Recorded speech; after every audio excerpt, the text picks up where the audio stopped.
As we lead up to Avengers Infinity War, we're looking at how each specific Infinity Stone reflects the theme of the movie it's in. This week, we're looking at the Power Stone in Guardians of the Galaxy. But before we start, I want to remind you that you can check out our first two installments covering the Space Stone in the Avengers and the Mind Stone in Avengers Age of Ultron. Also, along the way, I've got a guess at the Guardians' elusive hidden Easter egg.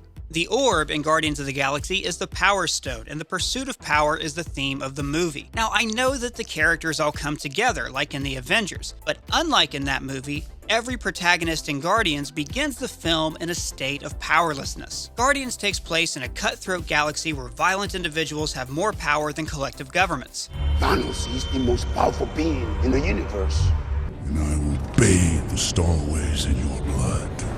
Ronan begins the film literally bathing in Xandarian blood, and yet the Xandarian leader can't even get the Kree government to verbally condemn his crimes. He is slaughtering children. That is your business. The Nova Corps are the antithesis of the might makes right philosophy of Ronan and Thanos. Xandar is a trinary star system, which is why the logo of the Nova Corps is three suns. Three suns working together to support planetary life symbolize the cooperative nature of the Nova Corps. During the film's climax, to contrast with Ronan's singular ship, the Nova Corps work together to form a net of force fields, where no ship is stronger than another. Across the galaxy, power and wealth are obtained through violence. On Nowhere, illegal mining operations harvest the brainstem fluid of a dead Celestial. There's no law in this world, except that might makes right. Rocket and Drax win money by gambling that a large lizard can devour weaker animals. The Collector keeps sentient creatures in cages and uses slavery to run his entire operation. I will no longer be your slave! The Collector says the Power Stone can only be used by beings with extraordinary strength. In other words, in this galaxy, only the strong have power. But Guardians is about reversing the galactic-wide assumption that power is obtained through strength alone. Peter begins the movie with a black eye, which he received from bullies who smushed a little frog with a stick. This establishes the movie's theme of the strong preying on the weak. It also foreshadows Ronan trying to smush Xandar with a stick. So maybe this foreshadowing is the hidden Guardians Easter egg.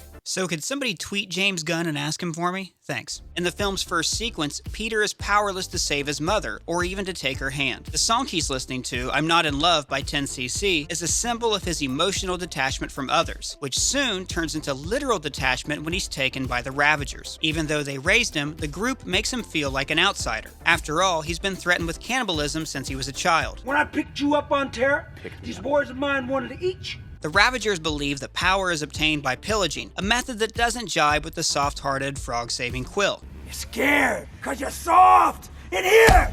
He tries to increase his stature by creating an outlaw persona for himself. Star-Lord. Who? But this nom de guerre fails to inspire fear. It's cool to have a code name. It's not that weird. There's no greater sense of powerlessness than being in prison. Right, Morgan Freeman? The first night's the toughest.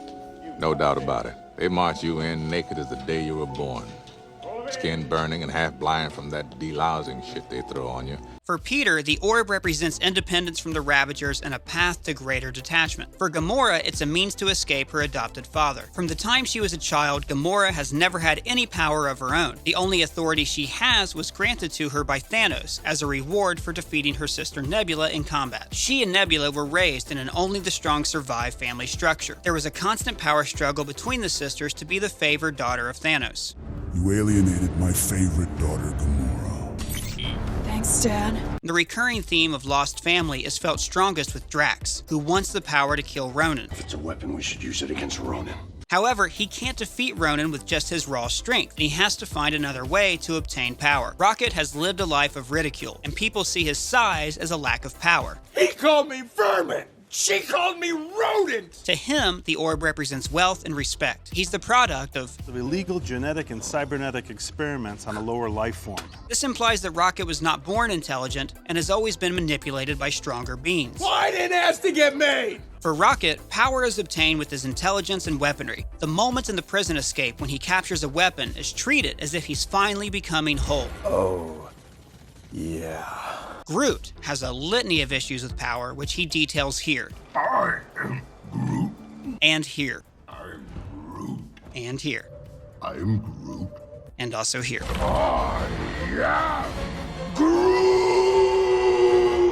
Each character is trying to escape their circumstances, so it's fitting that the first time they work as a team is to escape from prison. Right to me and escape.